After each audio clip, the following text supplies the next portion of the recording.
Poderiam existir milhares de ministérios no Brasil hoje para cuidar de pastores. Se você não quer cuidar de você, ninguém vai conseguir cuidar de você. Ou talvez você não permita que as pessoas cuidem de você.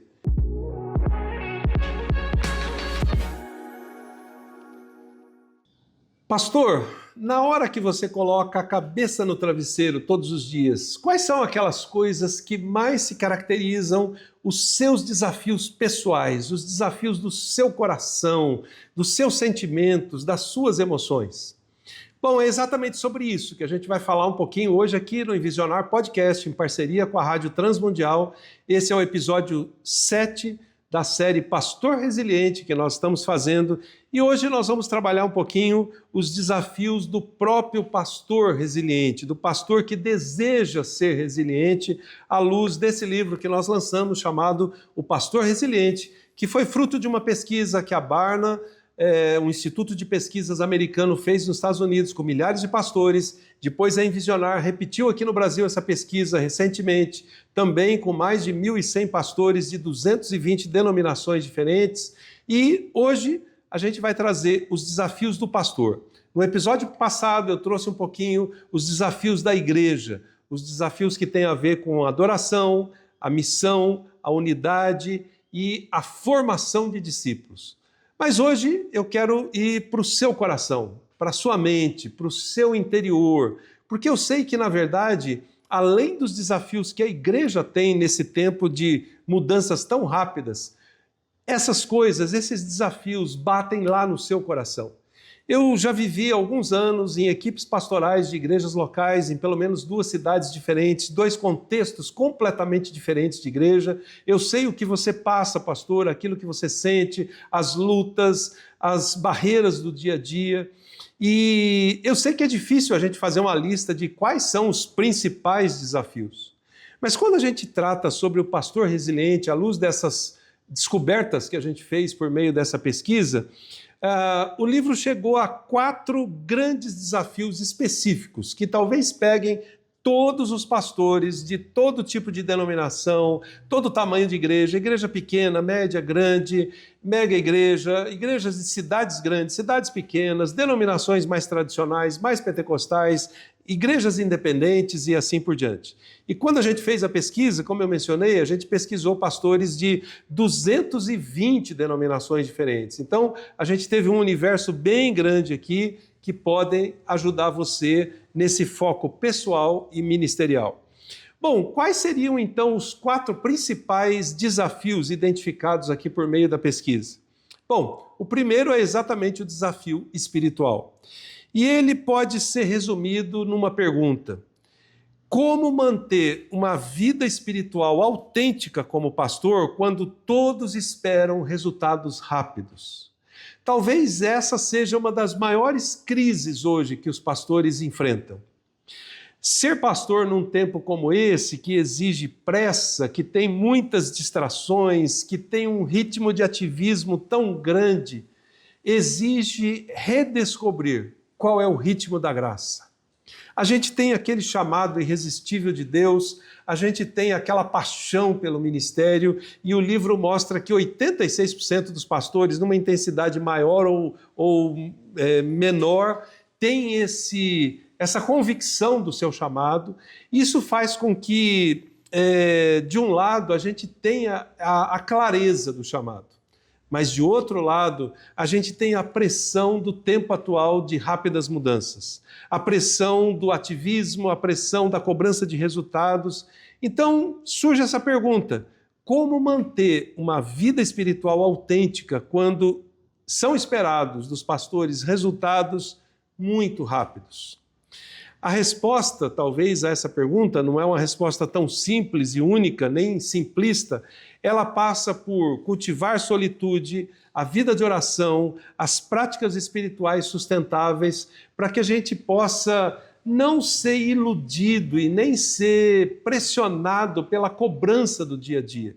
É lógico que todo pastor precisa apresentar resultados, precisa levar sua igreja a uma visão de futuro, a executar essa visão e a implementar determinados processos, mas, de outro lado, A vida pastoral implica nesse desafio espiritual de se manter totalmente alinhado com Deus, para que aquilo que está se cobrando ao redor seja infinitamente menor do que aquilo que Deus está cobrando.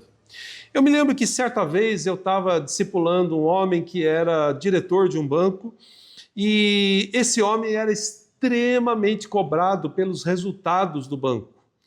Na verdade, 85% do seu salário dependia dos resultados que ele apresentava como diretor de marketing do banco.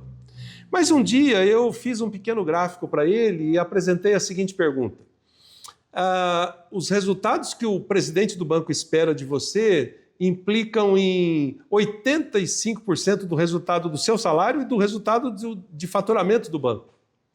Mas se a gente fizesse um outro gráfico, o que Deus espera de você lá no lugar onde Ele te colocou? O que seria isso? E eu me lembro que ele ficou extremamente surpreso, porque ele falou assim: eu nunca pensei nisso. Eu estou sempre pensando no resultado imediato que o presidente do banco ou o conselho do banco está me cobrando. Eu poderia fazer um paralelo com o pastor na mesma direção. A igreja vai cobrar resultado, as pessoas vão cobrar resultado, os pastores amigos seus vão cobrar resultado, mesmo que eles não interfiram no seu ministério local, a sua denominação vai cobrar resultado, uma porção de pessoas, as próprias redes sociais te impõem um peso para que você produza determinadas coisas, e isso faz com que isso crie uma pressão sobre você. Bom, mas na verdade, se eu fizesse um outro gráfico, perguntando o que Deus espera de você, provavelmente, os resultados que Deus espera de você são totalmente diferentes dos resultados espirituais que as pessoas esperam de você, que a sua igreja espera de você. Então, isso leva a essa reflexão: como manter uma vida espiritual autêntica como pastor quando todos esperam resultados rápidos? Tem uma porção de insights aqui no livro que vão te ajudar a refletir sobre isso. Um segundo desafio para o pastor é o desafio emocional.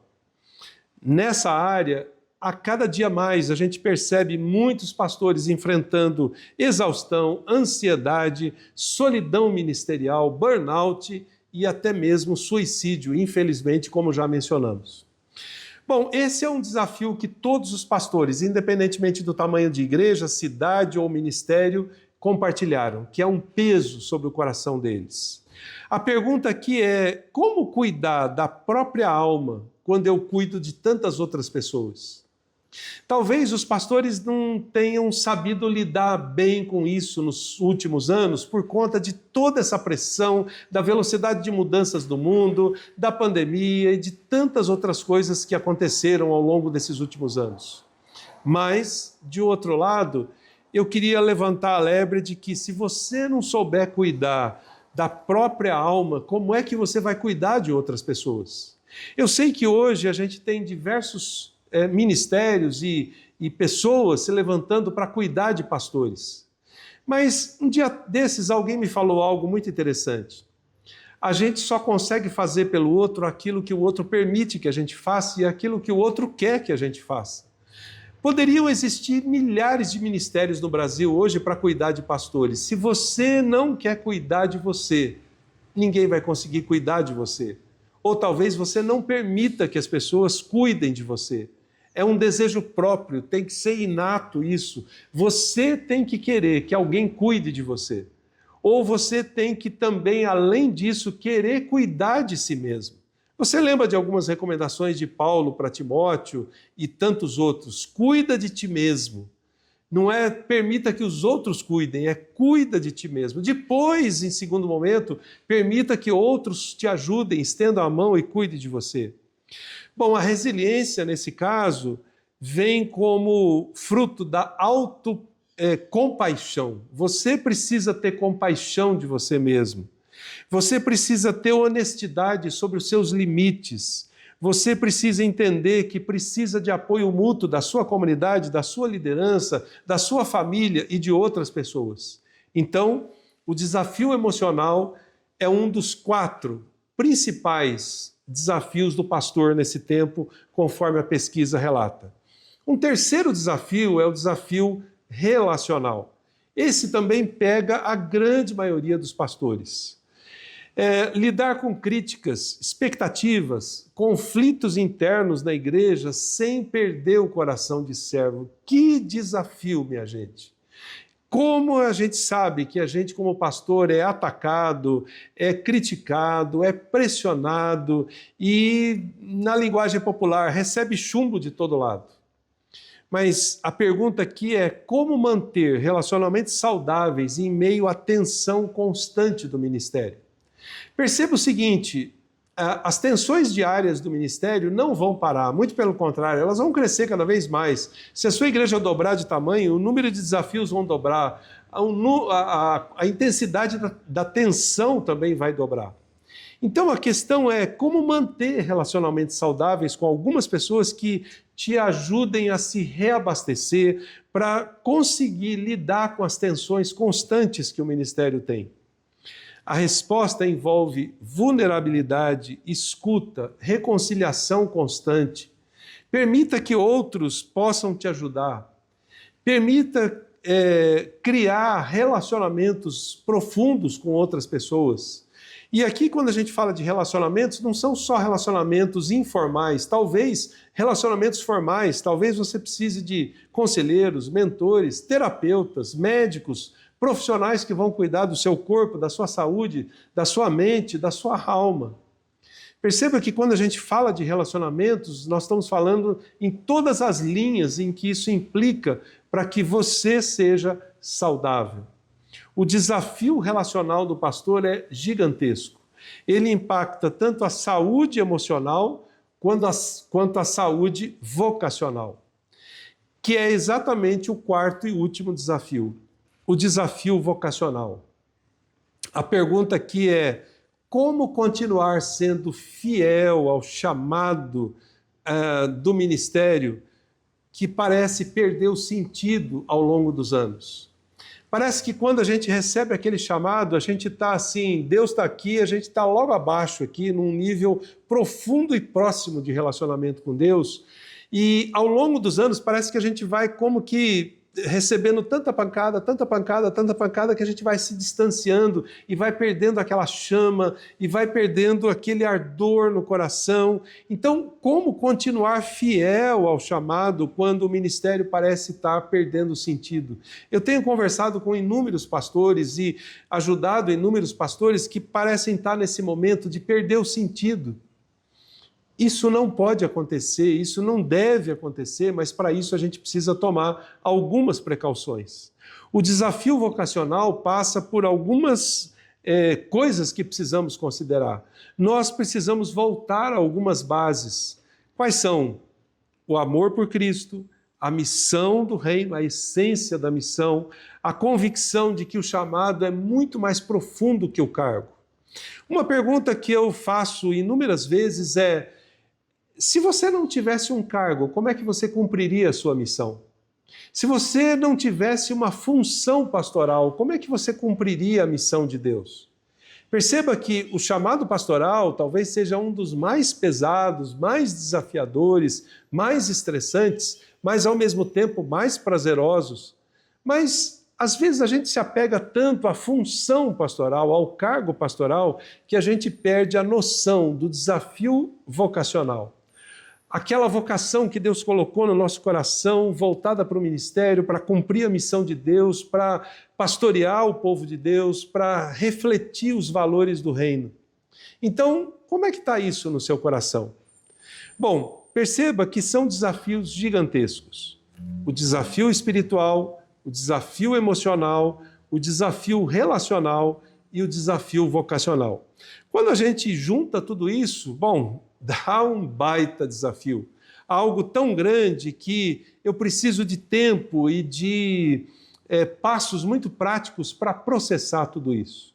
Então, eu queria deixar alguns desafios bem práticos para você.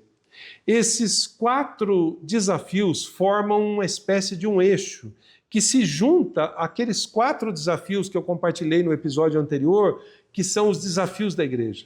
Se esses 4 desafios da sua vida não estiverem bem sincronizados e bem engraxados ali, como se fosse uma engrenagem, eles não vão se ajustar e não vão se alinhar à engrenagem da igreja. E os desafios da igreja vão parecer muito maiores do que são. Então, eu te sugeriria com flexibilidade de você não só pegar os dados desse livro e as reflexões que ele traz e discutir com a sua liderança sobre os desafios da igreja, como também pegar os dados que tem aqui e abrir o coração com o seu pessoal. Esse livro te dá a chance de mostrar para a sua liderança que você não é o super-homem, a super-mulher. Esse livro te dá a chance de mostrar que milhares de pastores estão passando a mesma coisa que você está passando. E chamar a sua liderança e dizer: minha gente, eu preciso de ajuda. Eu preciso conversar esses temas com vocês. Eu preciso trazer o tema da espiritualidade, das questões emocionais, das questões relacionais e vocacionais para discutir abertamente com vocês aqui. Tem dados, tem dicas, tem desafios. Então, quais deles ou por quais deles você começaria?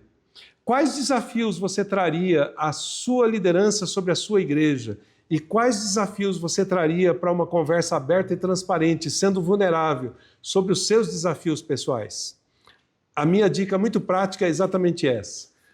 Compre o livro, apresentei a sua liderança, abra o livro junto com eles, vá gradualmente lendo alguns capítulos, trabalhe com eles os desafios da sua igreja, trabalhe com eles os desafios da sua vida pessoal, junte outros pastores para também, no mesmo nível, conversarem sobre as similaridades ou diferenças desses desafios nas suas vidas. E certamente isso vai ajudar a consolidar os alicerces da sua vida, da sua igreja, do seu chamado e da missão de Deus para a sua igreja nesse tempo. Eu espero que essas informações ajudem muito e eu espero que isso leve você a passos práticos para ajudar não só a liderança da sua igreja, sua vida e a vida de muitos outros pastores, para que vocês possam fazer diferença nesse tempo e nessa geração. A gente fica à disposição. Eu espero ouvir falar de você e de tudo aquilo que Deus vai usar você para fazer diferença nesse tempo e nessa geração. Grande abraço, Deus te abençoe.